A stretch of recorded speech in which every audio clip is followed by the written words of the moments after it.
આ વખતે જ્યારે ચોમાસાની શરૂઆત થઈ ગુજરાતમાં જ્યારે ચોમાસું એન્ટર થયું ત્યારે સૌરાષ્ટ્રથી એન્ટર થયું હતું। આધિકારિક રીતે શરૂઆત સૌરાષ્ટ્રથી થઈ હતી અને બે જિલ્લાનો પહેલા જ રાઉન્ડમાં સોંથ વાળી દીધો હતો અને એ હતા અમરેલી અને ભાવનગર જિલ્લો। ફરી એકવાર કાઠિયાવાડની ધરાને તરબોળ કરવાનું મેઘરાજાએ શરૂ કર્યું છે। નદીઓમાં નવા નીર આવ્યા છે, ઉફાણા મારતી નદીઓ વહી રહી છે, કોઝવે પાણીમાં દબાઈ ગયા છે। ચિતલના ખીજડીયા, રાદડિયા, શેડુભારમાં ભારે વરસાદ વરસ્યો છે અને આ વરસાદ ખેતીને જીવનદાન આપતો વરસાદ છે। કદાચ ખેતરમાં ભરાયેલા આ પાણી દેખાય પણ ખેતરમાં ભરાયેલા આ પાણી જ્યારે અંદર ઉતરે છે ત્યારે બીજ અંકુરિત થવામાં સૌથી વધારે ફાયદાકારક રહે છે અને એટલા માટે જ અત્યારે ખેડૂતોમાં ખુશીનો માહોલ જોવા મળી રહ્યો છે। પછી એ લાઠી હોય, લીલિયા હોય, બાબરા હોય, બધે જ વરસાદ વરસ્યો છે અને સર્વત્ર ખુશાલી છવાયેલી છે। જો કે શરૂઆતનો જે વરસાદ હતો એ બરબાદીનો વરસાદ હતો, પણ અત્યારે જે વરસાદ વરસી રહ્યો છે એ ખુશાલીનો વરસાદ વરસી રહ્યો છે।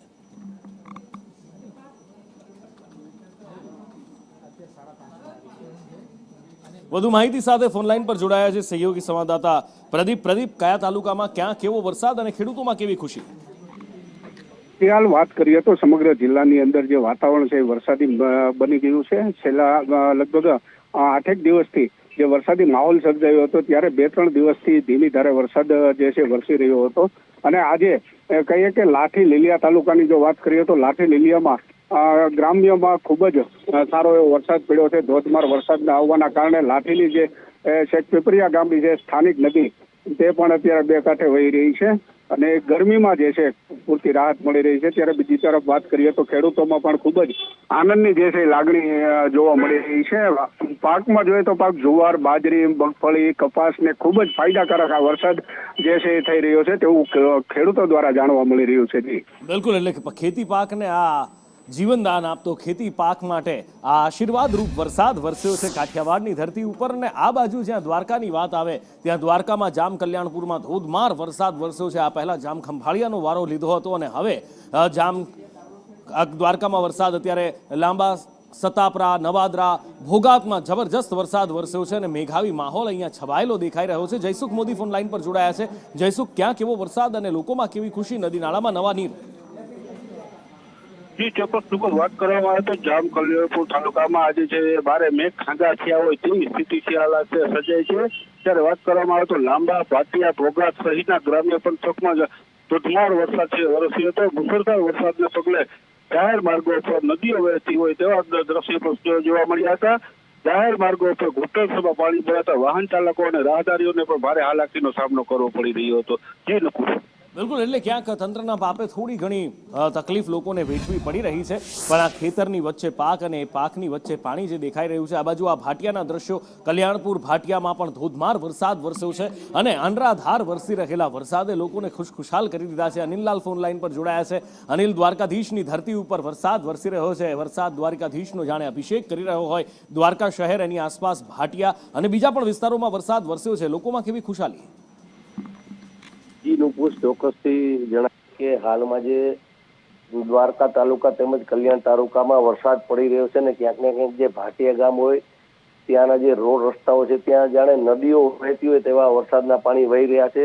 રાવલ ગામ કહીએ તો રાવલ ગામમાં પણ આ જ પરિસ્થિતિ જોવા મળી છે અને કલ્યાણપુર વિસ્તારના જે અલગ અલગ ગ્રામ્ય વિસ્તારોમાં 1 થી 2 ઇંચ વરસાદ પડી રહ્યો છે અને દ્વારકામાં પણ ધીમી ધારે વરસાદ પડ્યો હતો અને રોડ રસ્તા ઉપર પાણી ફરી વળ્યા હતા અને ક્યાંક ને ક્યાંક રાહતદારીઓને હાલવા ચાલવા મુશ્કેલી હોય, વાહન વ્યવહાર પણ ક્યાંક ને ક્યાંક અટવાતો હોય અને હાલમાં જે વરસાદ ધીમી ધારે પણ ચાલુ થઈ રહ્યો છે ને લોકોને એક બાજુ ઉત્સાહ પણ છે ને ક્યાંક ને ક્યાંક જે આવવા જવાના માર્ગો છે ત્યાં પાણી ધસમસતા જતા હોય પૂરની જેમ, તો લોકો પણ ક્યાંક ને ક્યાંક ચિંતામાં હોય છે। જી નુકુર। ગયા વર્ષે આપણે જોયું હતું કે દ્વારકા કેવું 2 દિવસ સુધી પાણીમાં ડૂબેલું હતું, એ દ્વારકા મંદિર સુધી પહોંચવું અઘરું થઈ ગયું હતું, એવો વરસાદ હતો ને હવે જે દ્રશ્યો તમે જોઈ રહ્યા છો આ દ્રશ્યો છે પ્રભાસની ધરતીના। પ્રભાસ એ ધરતી કે જ્યાં સોમનાથ દાદા બિરાજમાન છે અને સોમનાથ દાદાને જાણે અભિષેક કરવા માટે મેઘરાજા આવ્યા હોય એવા અહીંયા દ્રશ્યો જોવા મળી રહ્યા છે। એ વેરાવળ હોય, સોમનાથ હોય કે પછી આસપાસ સૂત્રાપાડા હોય, બધે જ વરસાદ વરસી રહ્યો છે। કેટલીક જગ્યાએ 1 ઇંચ જેટલો વરસાદ વરસ્યો છે અને આ વરસાદ અહીંયા ખુશાલી લાવી રહ્યો છે। ગ્રામ્ય પંથકમાં લોકો ખુશખુશાલ દેખાઈ રહ્યા છે। સૌરાષ્ટ્રની સાથે સાથે વડોદરા, શિનોર, બનાસકાંઠા અને નવસારી એટલે કે મધ્ય ગુજરાત, ઉત્તર ગુજરાત અને દક્ષિણ ગુજરાતમાં પણ સારો એવો વરસાદ વરસ્યો છે. બનાસકાંઠાને 2 દિવસ પહેલા મેઘરાજાએ ધમરોળ્યું હતું અને રેલ નદીમાં રેલ આવી હતી. ઘણા લાંબા સમય પછી 2017 પછી રેલ નદી 2 કાંઠે થઈ હતી. આપણે જોયું અને વડગામ પાણી થઈ ગયું. ન માત્ર વડગામ, સૌથી વધારે 9 ઇંચ વરસાદ ત્યાં હતો. પણ એના સિવાય પણ તમે કોઈ પણ જગ્યાએ જાઓ બનાસકાંઠામાં, પછી એ દાંતીવાડા હોય, પાલનપુર હોય, થરાદ હોય, બધું જ પાણી થઈ ગયું હતું. વડોદરામાં 2 વર્ષ પહેલા જે પૂર આવ્યું હતું અને વિશ્વામિત્રીના એ પૂરે તંત્રએ લોકોને ડૂબાડ્યા હતા, ત્યારે વડોદરાવાસીઓ મેઘરાજાને એક જ પ્રાર્થના કરતા હોય છે કે વરસાદ આપો તો માપે આપજો, કે જેથી કરીને આ તંત્રના પાપે અમે બરબાદ ના થઈએ. આ બાજુ શિનોરમાં પણ વરસાદ વરસી રહ્યો છે, ખુશનુમા વાતાવરણ છે. નવસારીમાં પણ ધીમી ધારનો વરસાદ વરસ્યો છે.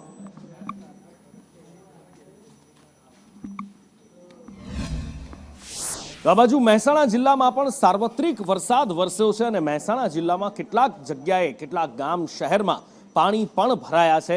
વરસાદ એટલો બધો નથી વરસ્યો, પણ વોટર લોગિંગ તંત્રની અણાવડતના કારણે થઈ રહ્યું છે. ભારે પવન અને એ પછી ધોધમાર વરસાદ વરસ્યો હતો. વીજળીના કડાકા ભડાકા સાથેનો આ વરસાદ હતો. મહેસાણા શહેરમાં પણ ભારે વરસાદ વરસ્યો છે અને કેટલીક જગ્યાએ સ્કૂલોમાં પણ પાણી ભરાયા હતા, કેટલીક જગ્યાએ રસ્તા પર પાણી ભરાયા હતા. લોકોને મુશ્કેલીઓ વેઠવી પડી હતી તંત્રની અણાવડતના કારણે. મહેસાણા જિલ્લામાં વહેલી સવારથી જે પ્રકારે ઉકળાટ અને ગરમીનો માહોલ હતો, ત્યારે અત્યારે આ દ્રશ્યોમાં આપણે બતાવી દઈએ કે અત્યારે મહેસાણા જિલ્લા સહિત સાર્વત્રિક વરસાદ જે છે તે વરસી રહ્યો છે. તેને લઈને સમગ્ર પંથકમાં ઠંડક જોવા મળી રહી છે. અત્યારે હાલમાં વાત કરીએ તો મહેસાણા, વિજાપુર, કડીમાં જે ઝરમર વરસાદ થયો હતો, પરંતુ અત્યારે હાલમાં મહેસાણામાં ધોધમાર વરસાદ જે છે તે વીજળીના કડાકા સાથે થઈ રહ્યો છે. તેને લઈને ખેડૂતોમાં અને લોકોમાં ઠંડક જોવા મળી રહી છે. વહેલી સવારથી ઉકળાટ અને ગરમીથી લોકો જે છે પીડાઈ રહ્યા હતા, પરંતુ અત્યારે હાલમાં વરસાદ થતા સમગ્ર પંથકમાં વાતાવરણમાં ઠંડક પ્રસરી છે. યાદવ, સંદેશ ન્યૂઝ, મહેસાણા. આ બાજુ બનાસકાંઠામાં ફરી એકવાર મેઘરાજાની ધમાકેદાર ઇનિંગ શરૂ થઈ છે અને પાલનપુર અમદાવાદ હાઈવે પાણી થઈ ગયો છે. 2 દિવસ પહેલા જે વરસાદ વરસ્યો હતો એ પછી હવે જ્યાંથી પાણી ઉતરી રહ્યા છે ત્યાં ઉજરડા દેખાઈ રહ્યા છે, ક્યાંક ભૂવા પડી ગયા છે, ક્યાંક જમીન ધોવાઈ ગઈ છે, ક્યાંક ખાડા પડી ગયા છે અને ફરી એકવાર વરસાદ તો શરૂ થયો છે, પણ જે પહેલા વરસાદ વરસ્યો હતો હજી પણ એના પાણી નથી ઉતર્યા. અમદાવાદ પાલનપુર હાઈવે પર હજી પણ પાણી ભરાયેલા છે. અહીંયાથી નીકળતા વાહન ચાલકો પરેશાન થઈ રહ્યા છે, પણ તંત્રને જાણે કંઈ જ પડી ન હોય એવું લાગી રહ્યું છે. ધવલ પાસેથી વિસ્તારથી જાણીએ. નુપુર, ચોક્કસ જે પ્રકારે બનાસકાંઠા જિલ્લા પર મેઘરાજા મહેરબાન થયા છે, મેઘો મુશળધાર વરસી રહ્યો છે.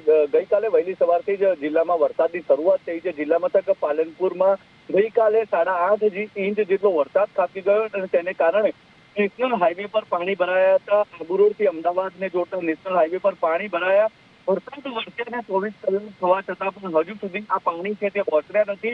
પાણીનો નિકાલ નેશનલ હાઈવે ઓથોરિટીએ પણ કર્યો નથી. મહત્વની વાત છે કે જે પાણી ભરાય છે તે 100 મીટર અંતરમાં જ નેશનલ હાઈવે ઓથોરિટીની ઓફિસ આવેલી છે, તેમ છતાં પણ ફક્ત જાણે ઘોર નિંદામાં આવે તેવું સ્પષ્ટપણે લાગી રહ્યું છે. તો પાલનપુર અમદાવાદ હાઈવે પરની સોસાયટીમાં ગઈકાલે જે પાણી ભરાયા તે ઓસરવાનું નામ નથી લઈ રહ્યા. તેને કારણે સ્થાનિકો છે જે મુશ્કેલીમાં મુકાયા છે.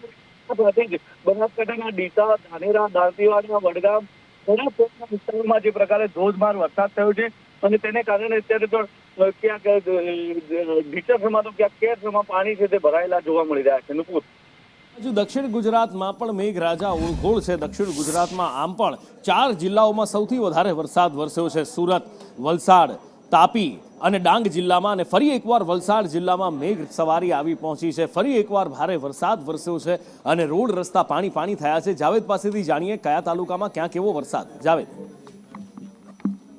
વલસાડ જિલ્લામાં જે પ્રકારે વહેલી સવારથી વરસાદ હતો તેમાં સૌથી વધુ વરસાદ વલસાડ તાલુકામાં હતો. વલસાડ તાલુકાના આજુબાજુ વિસ્તારોમાં તેમજ વલસાડ શહેરમાં ભારે વરસાદને લઈને શહેરની શાંતિવન સોસાયટી તેમજ શહેરનો અંડરપાસ અને સાથે સાથે વલસાડ નજીકથી પસાર થતો જે છે નેશનલ હાઈવે 48 પર પણ પાણી ભર્યા હતા, જેને લઈને વાહન ચાલકોને હાલાકીનો સામનો કરવો પડ્યો. તો સાથે સાથે રહીશોને પણ ભારે હાલાકીનો સામનો કરવો પડ્યો હતો.